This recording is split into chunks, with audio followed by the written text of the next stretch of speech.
Comment maximiser son salaire? Ça, c'est ce que l'on va voir aujourd'hui en réagissant à la vidéo d'Aldostérone. C'est sa chaîne que je te montre à l'écran. C'est sa nouvelle chaîne YouTube d'ailleurs, Aldostérone Q&A. Et on est parti, le but est d'être constructif, bienveillant. Et je vais rajouter des anecdotes personnelles, des anecdotes d'un ingénieur avec 10 ans de carrière. Message qui revient sans arrêt, c'est au sujet du salaire, l'argent au sein de la compagnie. Alors premièrement, j'aimerais vous dire un truc. Il faut bien rentrer dans votre tête que lorsque vous travaillez quelque part, ce n'est pas pour la gloire.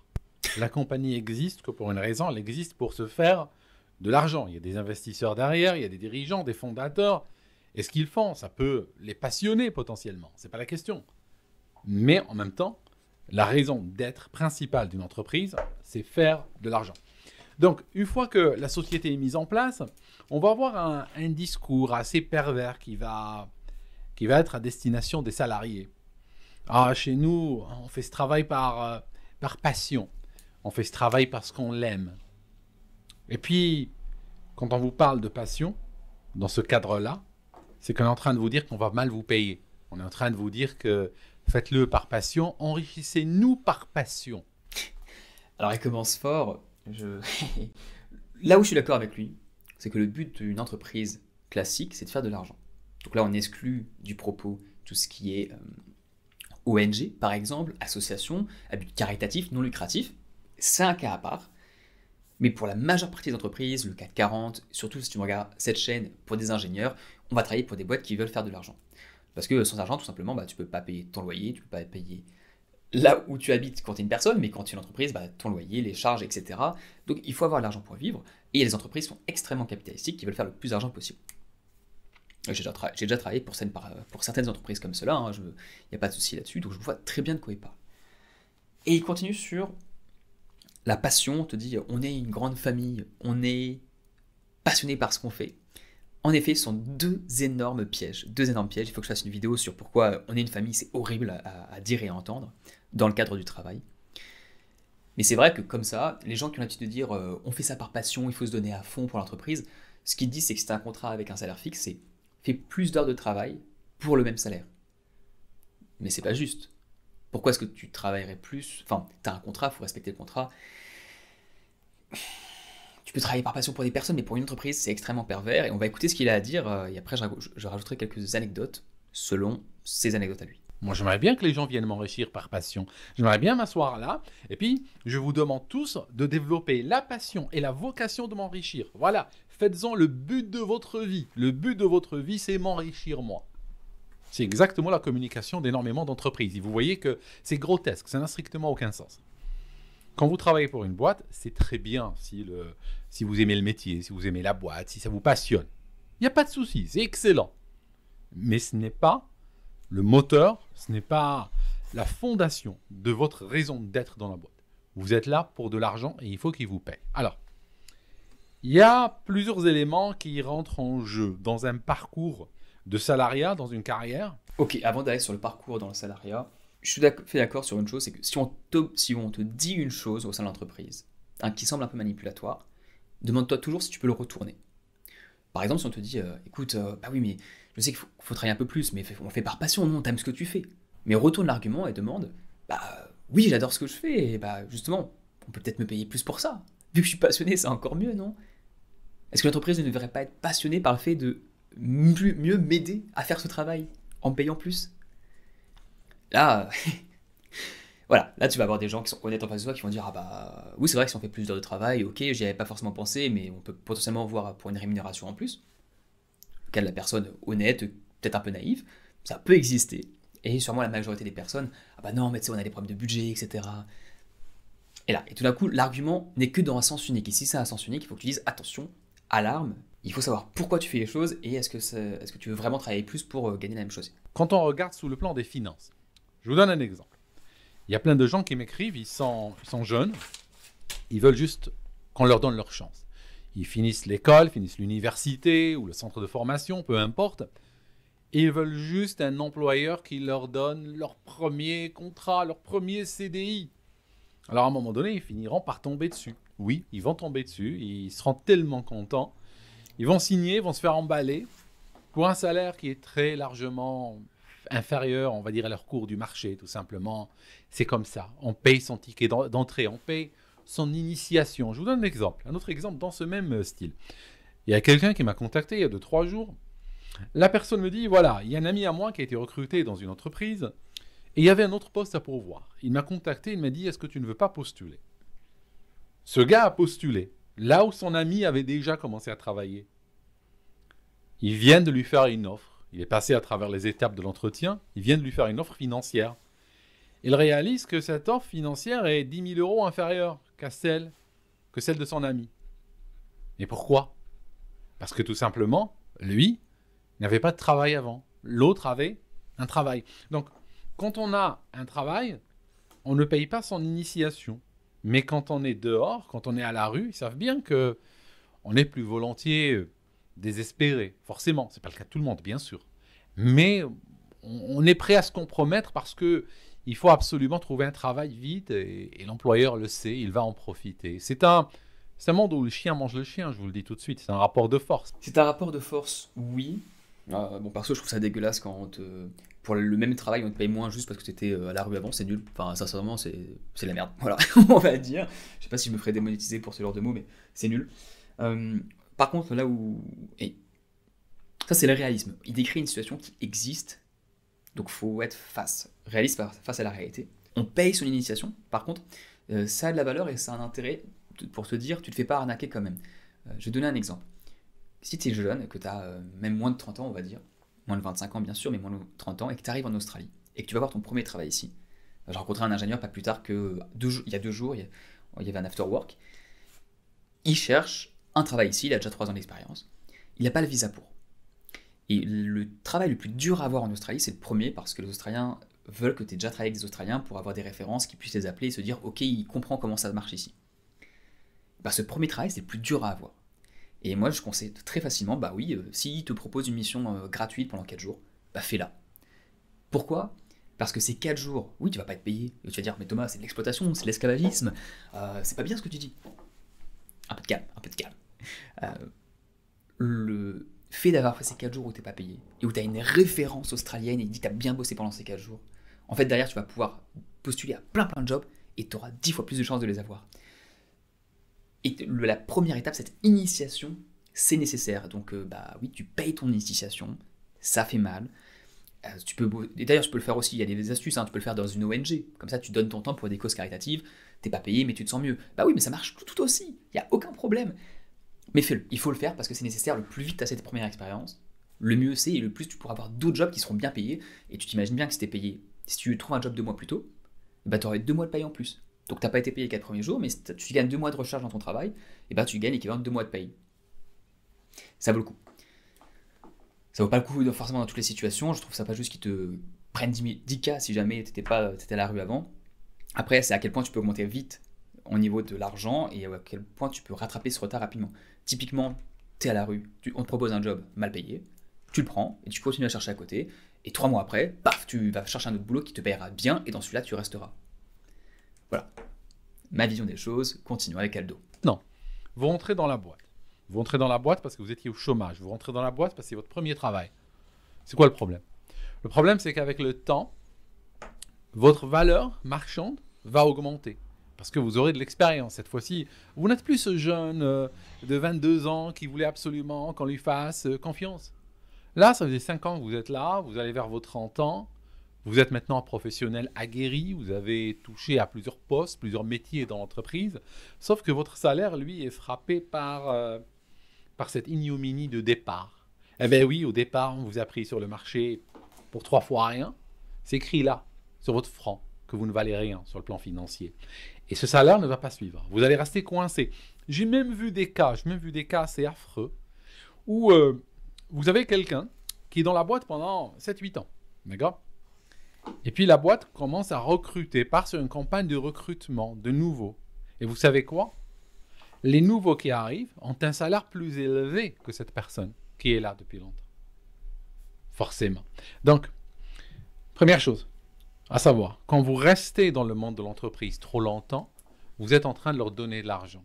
C'est comme si vous les payez chaque année pour le privilège de travailler chez eux. C'est-à-dire, mettons que votre valeur, juste pour donner des chiffres, c'est pas important, mais juste pour parler, mettons que votre valeur maintenant, sur le marché, quelqu'un de votre expérience, de votre calibre, de votre expertise. Mettons qu'elle vaut 50 000 euros par an. Mais que l'entreprise vous paye 35 000. Pourquoi? Parce que vous avez commencé chez eux à 25 000 et puis progressivement, ils vous ont augmenté d'un petit chouïa de 1 000 euros, 1 500 euros par an. Donc, vous êtes à 35 000 chez eux, alors que vous valez 50 000 sur le marché. C'est absolument équivalent à ce que, chaque année, au 1er janvier, vous allez chez eux et vous leur faites un chèque de 15 000 euros pour le droit de travailler chez eux. Donc, rester dans l'entreprise, avoir une fidélité à la boîte, sur le plan financier, c'est le pire que vous pouvez faire. Oui, quand tu as une différence de salaire au départ, par exemple ici que tu es payé 35K et que tu as 15K moins, ou comme il disait l'exemple d'avant, tu étais à la rue, tu as payé 10K de moins au départ, vu que les augmentations de salaire sont en pourcentage en général, si tu n'as pas une énorme augmentation à un moment donné parce que tu as changé de poste, par exemple, et ben tu vas te retrouver toujours vachement en dessous de l'autre personne et cet écart va grandir en valeur absolue parce que c'est que des pourcentages qui sont d'ailleurs en général un peu en dessous de l'inflation. Et rester 7-8 ans dans la même entreprise sans avoir eu des bons de salaire avant 30 ans, c'est une horrible idée. Bon, sauf si c'est ta boîte et que tu sais pourquoi tu le fais, mais dans 95% des cas, c'est une horrible idée parce que la seule manière de vouloir rester dans une boîte, c'est si tu as assez bon de salaire important. Et je vais te donner un exemple. Quand j'ai commencé en Australie, j'ai travaillé pour Bouygues au départ, sur des gros projets. Comme je te l'ai dit juste avant, j'avais pas de visa, donc j'acceptais un salaire qui était bas par rapport au salaire australien, mais qui était réflectif du fait qu'ils allaient payer pour mon visa, qu'ils me prenaient en première expérience et que j'étais sponsorisé. Donc j'ai accepté. J'ai travaillé 3 ans pour eux, et au bout d'1 an et demi, j'ai réussi à avoir un visa de travail par moi-même, en étant ingénieur, bref, en faisant reconnaître mes diplômes en Australie, peu importe le process.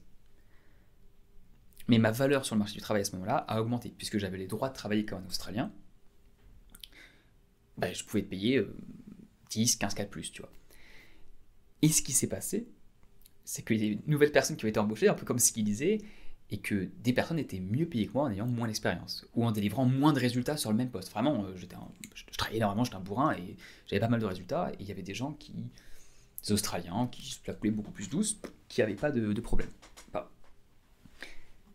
Qui avaient un salaire plus élevé. Donc je l'ai vu se passer, et je me suis plaint. J'ai eu des augmentations, mais malgré des augmentations plus importantes en pourcentage, ils m'ont dit, sur 2 ans, j'avais été la personne qui a été le plus augmentée en pourcentage, mais vu que je partais tellement bas, que quand j'ai quitté l'entreprise pour partir ailleurs, j'ai gagné plus de 40% en plus. Vraiment, c'est pour te dire le décalage qu'il y avait.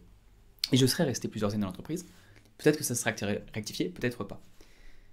Après, j'ai dit ça, j'ai une autre anecdote à te raconter. C'est un camarade qui, lui, est arrivé chez Bouygues avec déjà 3 ans d'expérience, donc il a eu un salaire plus élevé de base, et il a réussi à changer de fonction, et quand il changeait de fonction, c'est là où tu peux faire des grands bonds de salaire, parce qu'en fait, tu vas être recruté sur un poste qui a été ouvert, et qui a un salaire potentiellement plus haut au départ. Et lui, il a réussi à rester chez Bouygues, et en faisant comme ça, à changer de salaire, et à monter plus vite. Donc lui, il n'était pas tellement en décalage, mais malgré ça, quand il est parti, il a fait aussi une augmentation significative de son salaire en partant, mais moins que la mienne. Parce que moi, j'étais vraiment bas, alors que lui, il avait mieux réussi à négocier, mais il avait plus d'expérience aussi. Bref, tout ça pour dire, 7-8 ans dans la même boîte sans avoir des gros bons de salaire, ne fais pas ça, évite ça, vraiment c'est un piège.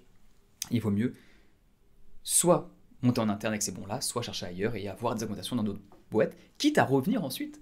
Je te fais une dernière anecdote et j'arrête après, on va revenir sur ce qu'il dit. J'ai travaillé ensuite pour l'équivalent du Lafarge australien.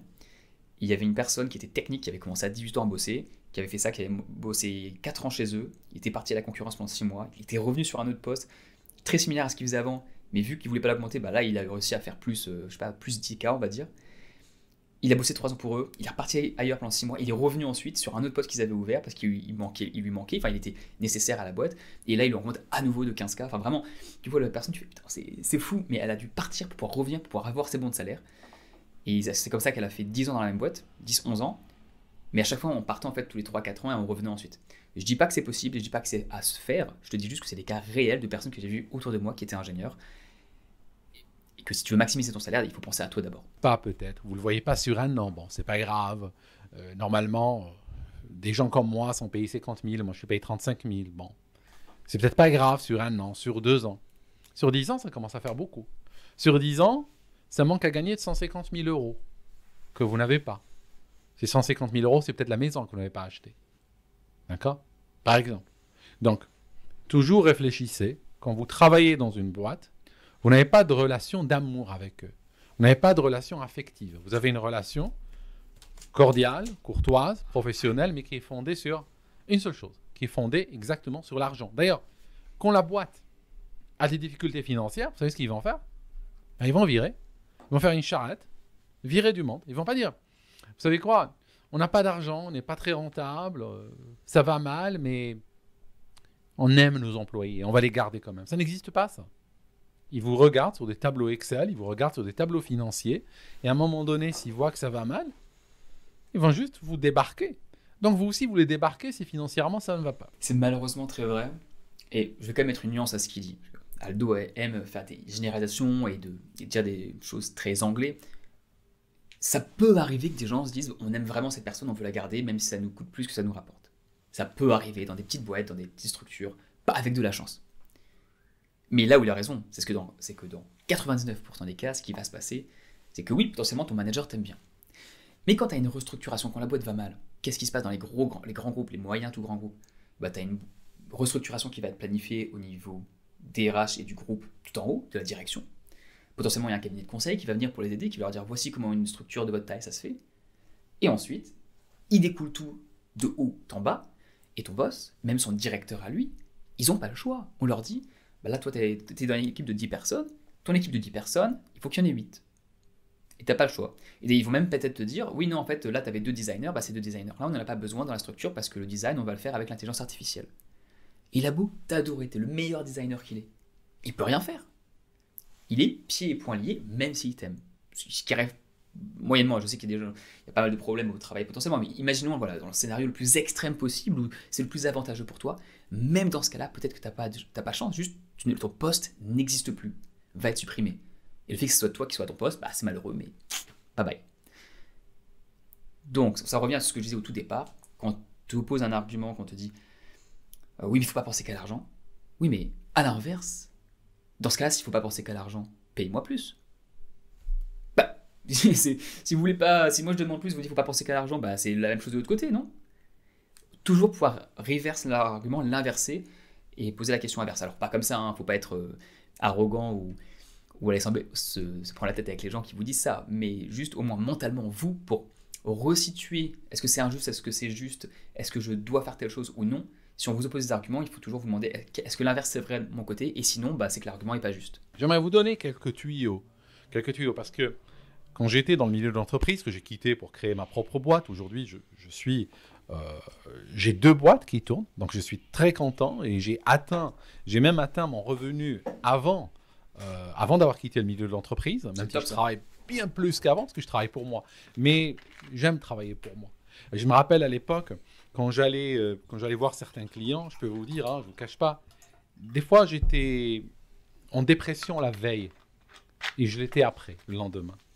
J'étais trop dégoûté, j'étais trop mal. On paye très bien, mais j'étais mal. Aujourd'hui, je ne suis pas en dépression avant de faire une vidéo, je ne suis pas en dépression après l'avoir faite. D'accord? Je passe mes journées à me documenter, je passe mes journées à apprendre, à communiquer avec des gens, et puis essayer de partager avec un max de gens.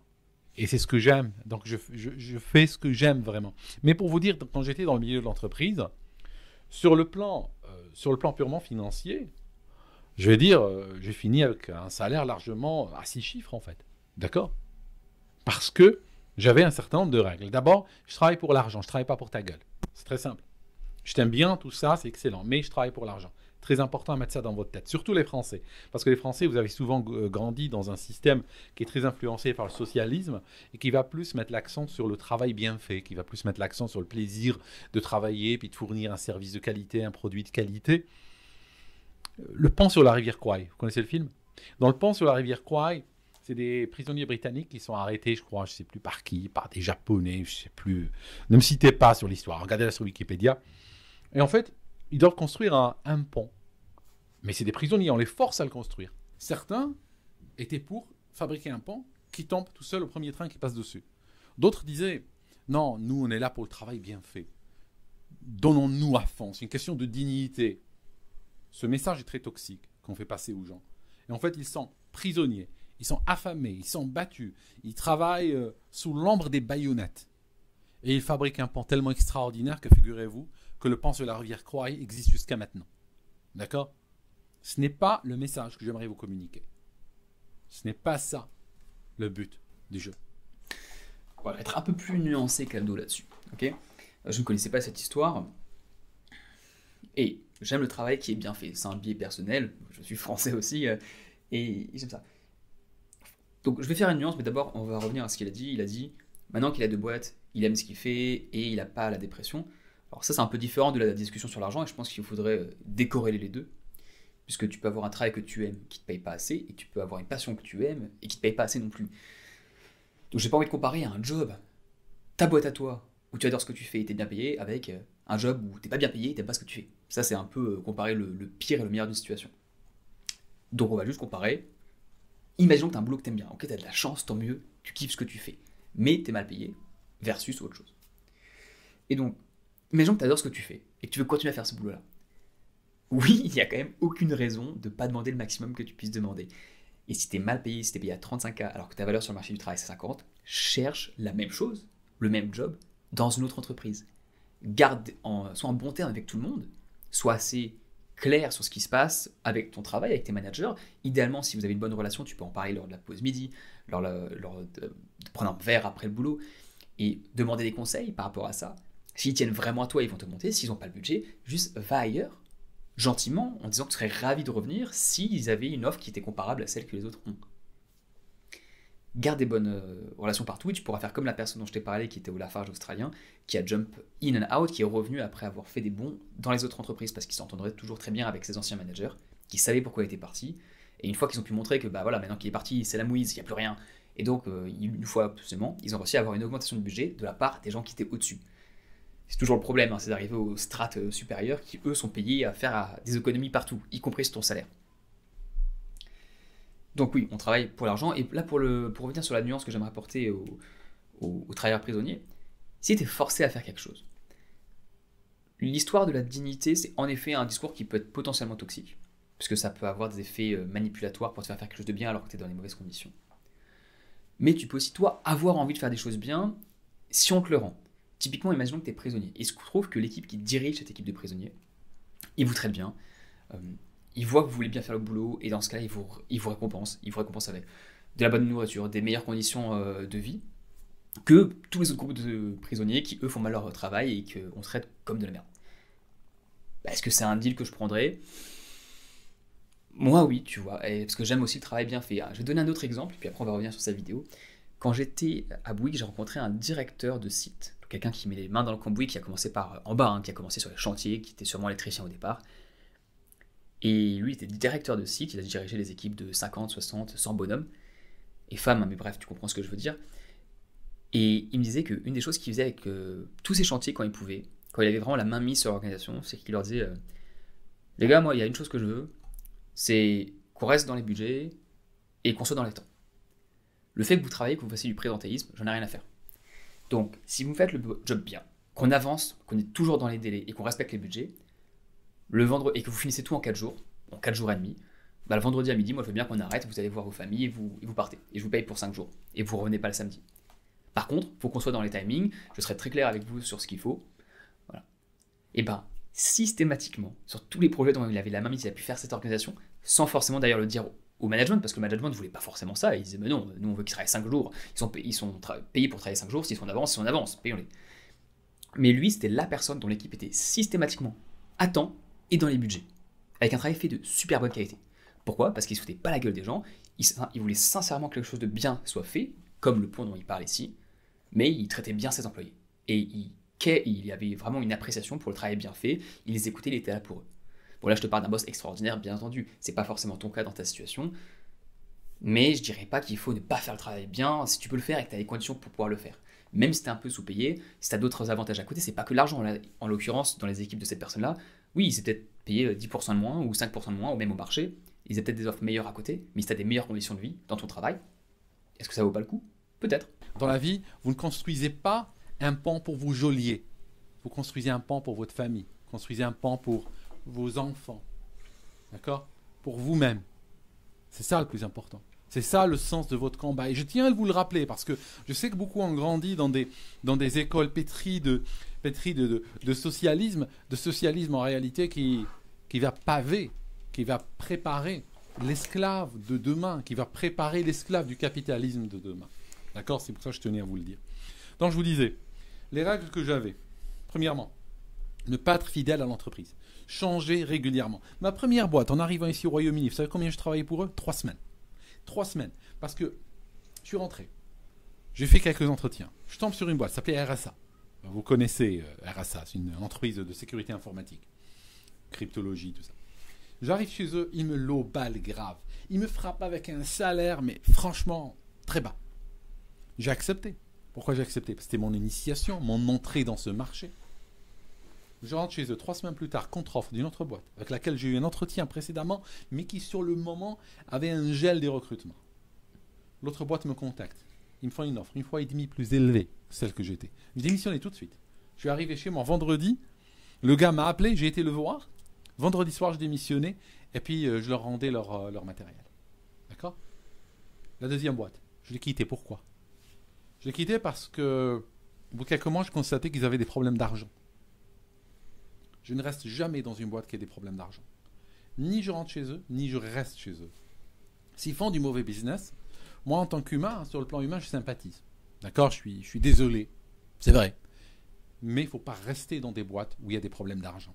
Je ne veux pas arriver à chaque matin et puis aller rencontrer devant la machine à café ou autre des collègues qui vont me dire: t'as entendu la dernière, un tel, il a été largué, il a été viré, machin, ou bien ils vont virer d'ici la fin de la semaine, ils sont en train de préparer une liste. Je ne veux pas cette ambiance dans une boîte. Quand il y a cette ambiance, je dégage. Alors super intéressant comme retour. Là, on parle de la règle, il ne faut pas hésiter à changer d'entreprise. Il parle de cette expérience où il est resté 3 semaines dans une boîte et qu'il a ensuite accepté une autre offre et il est juste parti comme ça. Je suis à 100% d'accord avec lui et c'est une erreur que je vois certaines personnes faire qui hésitent parce qu'elles sont entrées dans une entreprise, elles ont commencé depuis 4 semaines, elles se sont attachées à leur boss, à leur équipe. Et là, une des offres, une des candidatures qu'ils avaient fait auparavant revient vers eux. Et j'ai déjà eu le cas 2 ou 3 fois où des personnes me disent non mais Thomas, moi je pense que je vais rester parce que je peux pas leur faire ça, ils ont besoin de moi maintenant que j'ai commencé à prendre ça en charge, etc. On s'en fout. On s'en fout. Si jamais il y a vraiment un problème au niveau de la paye, bah soit tu leur dis on te fait notre offre et tu demandes d'être mis au niveau de ce salaire-là, soit tu y vas. Mais tu peux sympathiser pour les personnes. Tu peux apprécier ce qu'elles font, tu peux être triste pour le fait qu'ils vont avoir des problèmes. Mais c'est leur problème. Et s'ils veulent les régler, bah c'est malheureusement on est dans un système capitaliste où ils peuvent payer pour. Ils vont pouvoir embaucher quelqu'un, ou bien même tu peux leur dire bah, écoutez, moi je démissionne. En général, dans la période d'essai, tu peux partir très rapidement. Je sais pas combien c'est en France, je sais qu'en Australie, pendant la période d'essai, ils peuvent te virer du jour au lendemain et tu peux partir du jour au lendemain. Donc bah tu pars du jour au lendemain. Et c'est, si jamais tu peux essayer de négocier une semaine pour faire la transition, très bien, c'est sympathique. Moi j'aime bien faire ça, je préfère quand les choses sont bien faites quand même. J'ai un petit billet, bon bah je vais leur proposer de faire une semaine de transition en plus. Mais je pars quand même, parce qu'une fois et demie c'est beaucoup. Si c'est 1000 euros de plus et que tu es déjà très bien payé, c'est pas forcément ça. Mais je peux te promettre que entre 25 et 35 ans, tu as des différences de salaire qui sont énormes. Je te parle de 10, 20, 25K, surtout pour des ingénieurs. Et je l'ai vu et ça m'est arrivé plusieurs fois. Donc, je te conseille vraiment de regarder les autres offres, de quoi tu vas postuler si tu es dans une entreprise qui ne te paye pas assez, quitte à partir au bout de 3 semaines. Dernier exemple, après on revient sur la vidéo d'Aldo. On m'a déjà posé la question dans le cadre d'un coaching sur le CV. On m'a dit, mais Thomas, je suis depuis 2 semaines, sur le CV ça va être très moche. Bah oui, mais tu ne mets pas sur ton CV. C'est pas grave, t'es pas obligé de mettre que t'as fait 1 semaine dans telle boîte, 2 semaines, 3 semaines, et que t'es parti ensuite et que t'as fait 2 ans dans l'autre. Tout le monde aura oublié, juste ne mets pas les mois, mais juste les années, et tu dis la durée totale que t'as fait. Et puis voilà, pas de questions et t'en parles pas. Pourquoi est-ce que tu as envie de te tirer des balles dans le pied en disant ah oui, je suis parti de telle boîte au bout d'une semaine? Non, juste tu dis les expériences longues, et ça marche. Et je te dis pas de partir toutes les 3 semaines, hein, ça marchera pas, et tu vas te faire déglinguer au bout d'un moment parce que sur ton CV, ça aura l'air de rien d'avoir fait 10 boîtes différentes en 2 ans. Par contre, si une fois de temps en temps, tu vois vraiment qu'il y a un problème, n'hésite pas à partir. Si tu peux te le permettre financièrement, bien sûr. Ça, c'est hyper important. Donc, et ce qu'il faut faire, c'est, quand vous êtes dans une boîte, régulièrement, demander la revalorisation de votre emploi, de votre salaire. C'est-à-dire, vous êtes là depuis 3-4 ans, vous allez voir votre manager et vous dites bon, écoutez, là, j'ai eu des petites augmentations de 1000 euros, 500 euros là, ces dernières années. Maintenant, j'ai fait mon travail. Voilà. Des gens de mon niveau, avec le même CV que moi, sont en train de toucher tant. Moi, je vous aime bien, j'aimerais bien rester, mais là, question blé, ça ne va pas. Donc, il va falloir faire un effort. Le manager, s'il veut vous garder, il va se battre. Il va se battre au niveau des ressources humaines et puis vous obtenir un meilleur package. Ça m'est arrivé d'obtenir des augmentations, des fois de 20% au sein de la même compagnie. Ce n'est pas toujours facile à faire. C'est très délicat, c'est très compliqué, mais c'est faisable. Autre chose, quand vous allez vers un travail, vous faites l'entretien d'embauche, n'acceptez pas la première offre qu'on vous fait. Parce qu'ils ont un barème, ils ont une fourchette pour le poste. Et puis, ils vont essayer de vous offrir toujours le plus bas de la fourchette. Genre, je sais pas, dans leur tête, ils ont un salaire, mettons, de 50 à 65 000. Bon, ils vont vous offrir 51 000. Ils vont frapper toujours le plus bas en disant, si ça passe, vous revenez, vous dites, non, j'aime beaucoup le travail, merci pour l'offre, ça s'est bien passé durant l'entretien, mais là, le salaire est un peu bas. Ce n'est pas un salaire auquel je pensais au départ. Mais dans l'idéal, vaut mieux déjà, moi ce que je fais maintenant, enfin je ne le fais plus, je ne travaille plus dans les entreprises, mais ce que je faisais, c'est que j'annonçais mes intentions salariales dès la première conversation. Ça signifie dès le premier jour, quand je suis démarché par la compagnie, par exemple, parce que la plupart des compagnies m'ont démarché, un système qu'on appelle de chasseurs de tête, donc des gens qui sont payés même très cher pour trouver des personnes, pour des postes des fois qui étaient à pourvoir depuis 1 an et plus, où il n'y avait personne. Donc, quand ils m'approchaient, dès la première conversation, très cordiale, je leur posais la question, mais eux aussi me posaient la question. De plus en plus, c'était une conversation qui était attendue des deux côtés. Ça signifie, dès la première conversation, dire « Oui, voilà, quelles sont tes prétentions salariales ?» Moi, je peux répondre. Et eux, ils en sont où par rapport à ça? C'est quoi le budget qu'ils ont pourvu pour ce poste? Si le gars me dit, je ne sais pas moi, « Oui, ils en sont 10 000 euros par an sur ce poste-là. C'est quelque chose qui te parle? Tu es prêt à travailler sur cette base ?» Bon, je peux dire oui. Alors, ce qui est là, c'est vachement vrai, parce que ça m'est arrivé à moi aussi, mais c'est un cas hyper particulier. Il y a plusieurs choses, je ne suis pas forcément d'accord avec tout ce qu'il dit, donc j'aimerais apporter des nuances en termes de négociation et comment maximiser son premier salaire. En tout cas, son salaire quand tu fais un job. On va partir d'abord de sa première règle de n'accepte pas la première offre qu'on te fait lorsqu'on te propose un job. Je ne suis pas d'accord avec ça. Je ne suis pas d'accord pour plusieurs raisons. Aldo maintenant a de l'expérience. Il sait négocier, il a l'habitude, il sait ce qu'il vaut. Quand tu es jeune, tu ne sais pas forcément ce que tu vaux. Et si on te fait une offre qui correspond à ce que tu aimerais avoir, bah des fois le move le plus safe c'est de sécuriser ce truc-là et de le prendre pour justement faire ton initiation et monter. Et quand tu acquiers de l'expérience en négociation, tu peux essayer de négocier plus. Ou bien, tu peux aussi dire oui, mais s'il y a quelque chose qu'on pourrait faire au niveau du salaire, c'est légèrement en dessous de ce que je pensais. Et en disant que c'est légèrement en dessous, tu leur donnes l'opportunité de te donner 1000, 2000, 3000 euros de plus par an potentiellement. C'est pas grand chose, ça peut se négocier. Ou bien négocier des tickets restaurants en plus, ou un petit avantage de ce type-là. Mais si t'es pas très sûr de toi, que tu sais pas négocier, voilà, tu peux accepter la première offre, c'est pas grave. Après, c'est pas l'attitude à avoir systématiquement et je te conseille de travailler ça au fur et à mesure. Ensuite, il nous parle des chasseurs de tête. Et ça, c'est très différent. J'ai été chassé, notamment lorsque je suis entré chez le larvage australien. C'était avec des chasseurs de tête que je parlais. Et en effet, tu peux leur demander leur budget dès le départ. Et tu demandes quelles sont vos prétentions salariales et tu leur dis, moi je veux bien vous dire, mais juste quel est le budget que vous avez pour ce poste-là, qu'est-ce qu'elle pense l'entreprise. Parce qu'en fait, les chasseurs de tête, ils veulent négocier pour toi. Il y a un alignement d'intérêt avec les chasseurs de tête, alors qu'avec les RH, tu es contre eux. Je vais t'expliquer pourquoi. Un chasseur de tête, il est payé en général une partie fixe et une partie variable en fonction de ton salaire, en fonction des salaires des personnes qui placent. Donc plus il négocie où pour toi le salaire que tu vas avoir, plus sa part va être élevée. Donc lui, il veut que tu aies le salaire le plus haut possible. Alors que le RH et l'entreprise, eux, moins ils te payent, mieux c'est pour eux, parce que l'entreprise fait plus d'économies, et les RH, par moment, ont des parts variables par rapport à la masse salariale, etc., et ce qu'ils arrivent à faire. Ça n'arrive pas toujours, mais ça peut arriver. Bref, ils ont des intérêts, des KPI sur le fait que tu gagnes le moins possible, alors que toi, tu vas avoir le plus possible.